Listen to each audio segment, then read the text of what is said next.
أن رسول الله صلى الله عليه وسلم خرج يخبر بليلة القدر، فتلاحى رجلان من المسلمين فقال: إني خرجت لأخبركم بليلة القدر وإنه تلاحى فلان وفلان، فرفعت وعسى أن يكون خيرا لكم، التمسوها في 7 والتسع والخمس।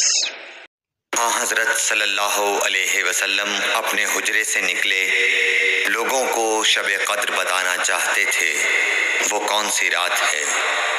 इतने में दो मुसलमान आपस में लड़ पड़े। आप सल्लल्लाहु अलैहि वसल्लम ने फरमाया, मैं तो इसलिए बाहर निकला था कि तुमको शब कद्र बतलाऊं, और फलां फलां आदमी लड़ पड़े तो वो मेरे दिल से उठा ली गई, और शायद इसी में कुछ तुम्हारी बेहतरी हो। तो अब ऐसा करो कि शब कद्र को रमज़ान की 27वीं, 29वीं और 25वीं रात में ढूंढा करो।